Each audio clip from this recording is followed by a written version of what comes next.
Texas Rangers versus Comanche warriors. The Battle of El Blanco. Full documentary. During the 1830s, the persistent conflict between the Comanche and the Texas Rangers rendered the newly established Republic of Texas one of the most perilous regions in the world. This evening, History at the OK Corral explores one of the most savage and lesser-known confrontations from this prolonged struggle, the Battle of El Blanco. In South Texas, 1835, just before dawn, local rancher John Castleman, situated 15 miles west of Gonzales, is abruptly awakened by a chilling scream.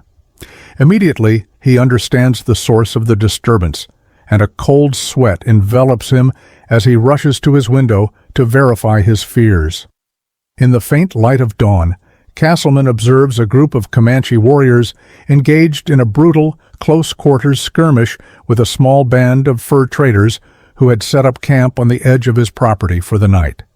The cries of the injured and the war cries of the warriors echo off the nearby oak trees as Castleman hastily dresses, grabs his rifle, and pulls his terrified wife away from the window closest to the chaos. As his anxiety escalates, so does his irritation towards the fallen fur trappers just a short distance from his home. Why had they ignored his warning? What had compelled them to camp in the open, deep within Comanche territory? Now it seems they have not only sealed their own fates, but potentially those of Castleman and his wife as well. The previous evening, this group of French and Mexican fur traders had stumbled upon his ranch while journeying westward from Gonzales along the Guadalupe River. Although Castleman had no intention of buying any goods from the group, he extended an invitation for them to take shelter in his cabin, cautioning that the region had been suffering from Comanche raids for several years, making it perilous to sleep outdoors. The arrogant Frenchman leading the group promptly declined the offer, claiming that he and his men were well armed and completely unfazed by the possibility of an attack. Castleman allowed them to set up camp at the edge of his property by the river, but now, as he braces for a potential Comanche assault on his cabin, he laments his own generosity. At this point, all he can do is observe and wait.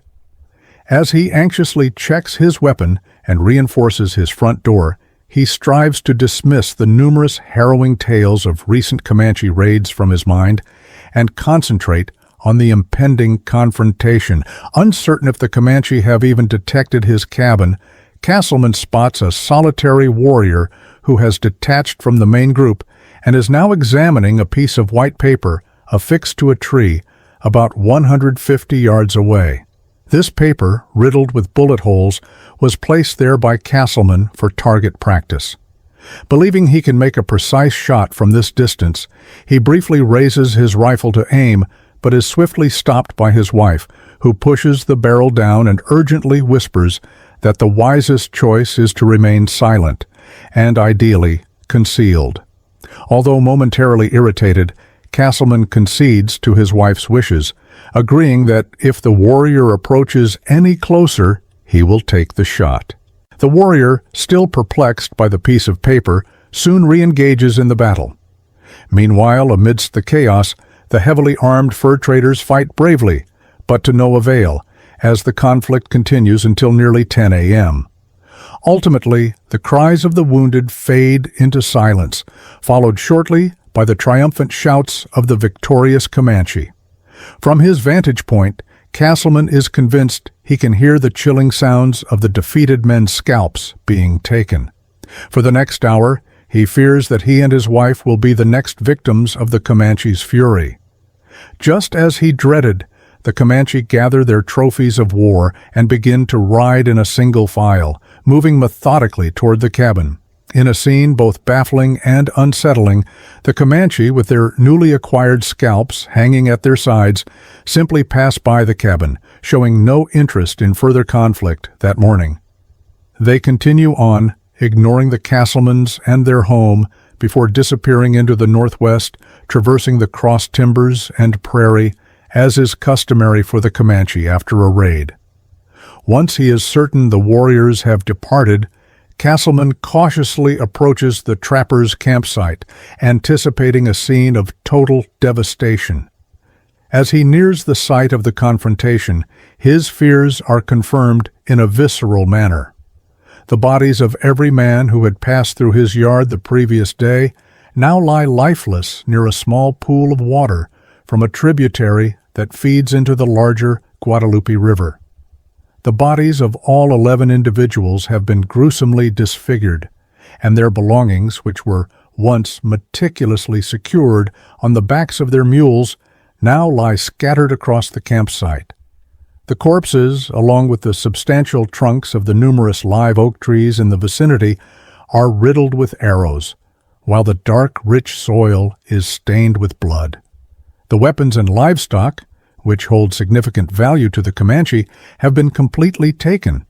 It is evident that there are no survivors, and Castleman realizes that his only option is to travel with his wife to the nearby town of Gonzales to inform the local law enforcement, the Texas Rangers. After a tense 15-mile journey east, fraught with the threat of another Comanche attack, Castleman and his family reach the small town and notify the Rangers of the recent assault. News of the Comanche attack spreads rapidly among the local residents, and within hours, a group of Rangers and volunteers appoint Captain B.D. McClure as their leader.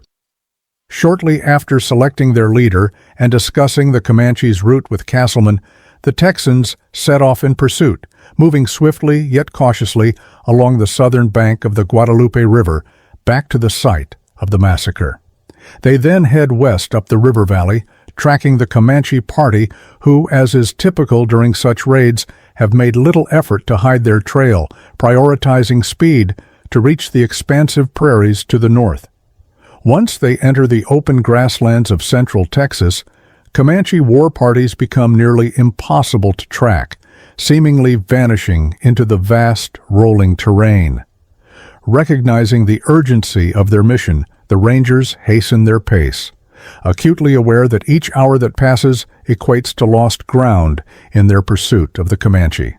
However, despite their speed, the trail left by the Comanche remains elusive, discernible only to the most adept trackers. Soon, the Rangers and their volunteers find encouragement in the sight of two crows flying low in a northwesterly direction. Every few minutes, the crows dip below the tree line, only to re-emerge and continue their journey at a steady, deliberate speed. The Texans deduce that the birds are trailing the Comanche war party, scavenging the scraps of meat and provisions that are discarded along the route. With renewed determination, the men from Gonzales advance northward, aiming to intercept the Comanche before they reach the open plains. Throughout the day, the ranger and volunteer contingent follows the trail, eventually halting to set up camp near San Marcos. In accordance with standard protocol on the Texas frontier, sentries are assigned for the night, with men taking turns to stand guard from sunset until dawn. On this particular night, Andrew Soule, recognized by his peers as a proficient scout and tracker, is designated for the first watch. Familiar with the responsibilities of this role, Soule remains vigilant, attuned to the sounds of the surrounding hills, striving to detect even the faintest sign of potential danger. Around midnight, he ascends to a nearby ridge, seeking a better vantage point for his watch. Shortly after settling into his new position, Soule perceives what he suspects to be the presence of the Comanche. It appears they are not engaging in battle, but rather singing. Soule hastily returns to camp to inform Captain McClure that he is convinced he has just heard the distinctive high-pitched wailing and whooping characteristic of traditional Comanche celebratory war songs. Captain McClure then listens intently, hoping to validate Soule's claims. While he acknowledges hearing some faint, high-pitched sounds, he concludes that they are likely the howls of the small coyotes that inhabit the Texas hill country.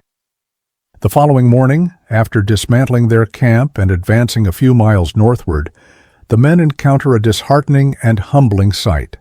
A substantial Comanche campsite that has recently been abandoned, marked by a tall wooden pole firmly planted in the ground.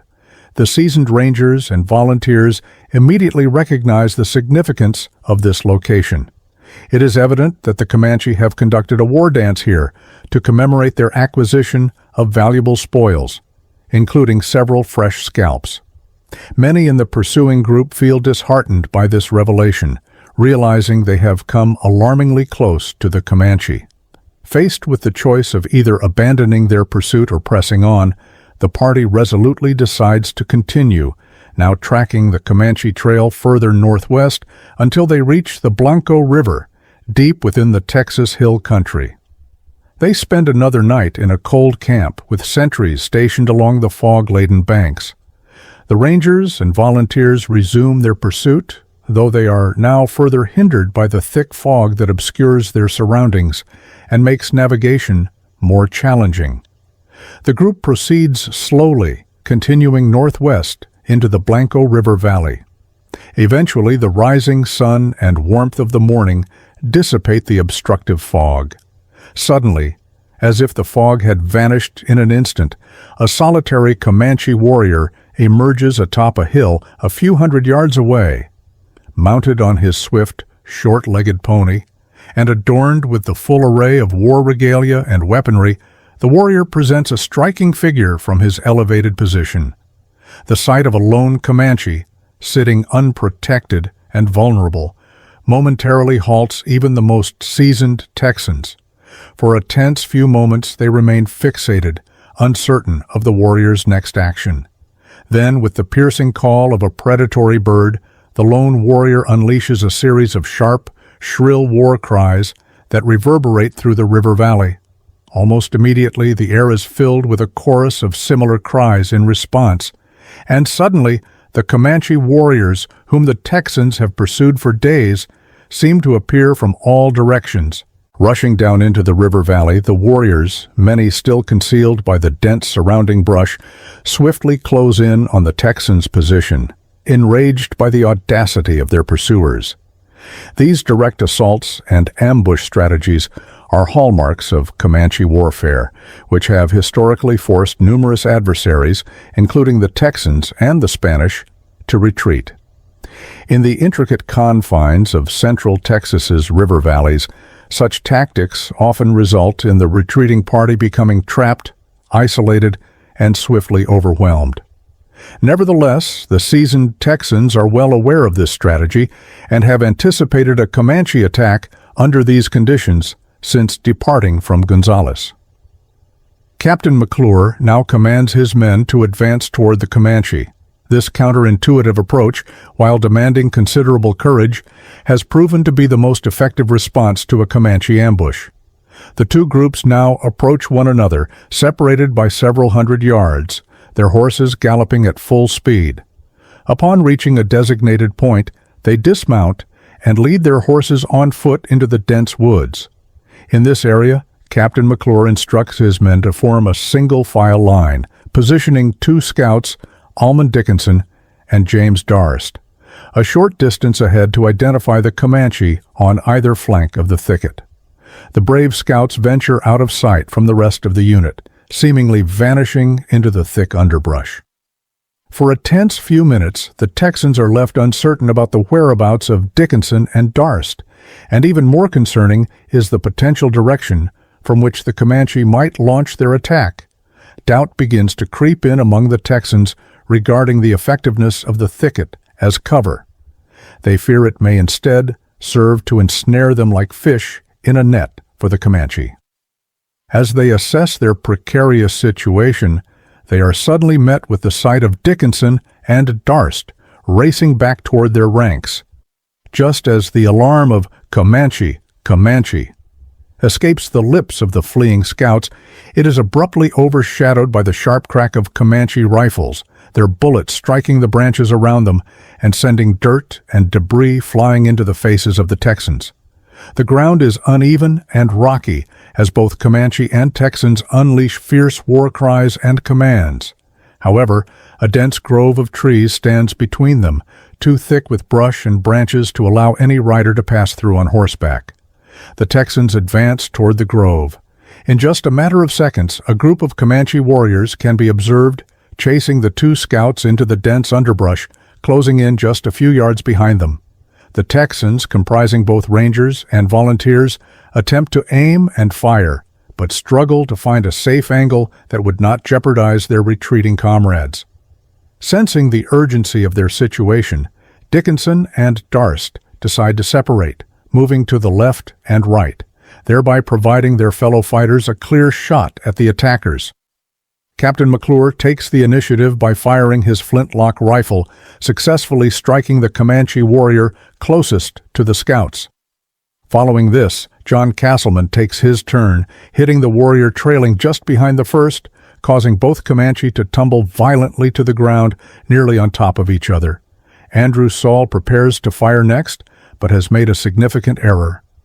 Earlier that day, in an effort to protect the flashpan of his weapon from the morning fog, he had blocked the small hole leading to the gunpowder charge. Unfortunately, Saul forgot to remove this obstruction, resulting in a misfire that allows a Comanche warrior to approach him within mere steps, only to be shot down by another Texan rifle. The remaining attacking warriors then retreat from the thicket, heading back toward the riverbank while continuing their loud war cries. The Rangers and volunteers pursue the warriors out of the thicket, only to be confronted by several dozen more Comanche, leading to a fierce battle on the banks of the Blanco River. Despite their reputation as fearless warriors, which they undoubtedly possess, the Comanche are also shrewd pragmatists. While they take great pride in raiding and scalping, their primary objective at this moment is to return home safely with the spoils of their raid. There would be neither honor nor benefit in an extended bloody confrontation that could lead to further losses of warriors and their recently acquired possessions. Consequently, after suffering additional casualties, the Comanche decide to withdraw from the battlefield, aiming to preserve as many of their goods as possible. They retreat down the river, cross it, and head northward, seeking the relative safety of the open plains. Before their departure, however, Andrew Sowell manages to shoot a Comanche warrior with his rifle, targeting an unfortunate individual who finds himself trapped on a steep section of the riverbank. This marks the final fatality of the battle. The Rangers and volunteers then return to their horses, which had been secured and watched over in the thicket. Remarkably, none of the Texan forces sustained injuries or fatalities, with the exception of one man who was initially presumed dead for several hours after the skirmish. He eventually reappears, described by his comrades as looking wild as a buck.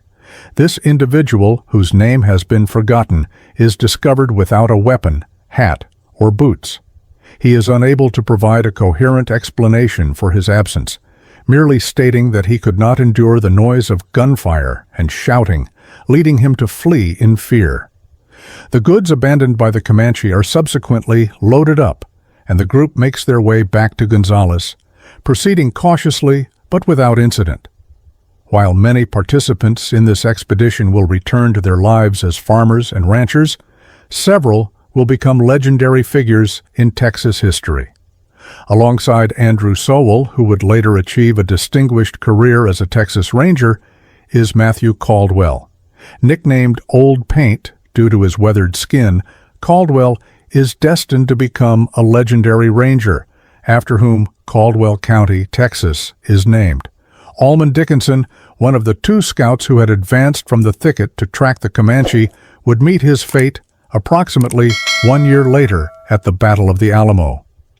In just a few weeks, Comanche raiding parties will once again invade the region, perpetuating a cycle of violence that will lead to numerous confrontations, including the one on the Blanco River, now recognized as the Battle of El Blanco.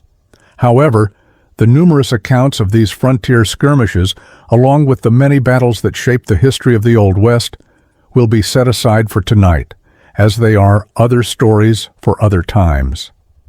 We appreciate your company as we explore tales from history. If you enjoyed this narrative, please like, share, and subscribe to our YouTube channel.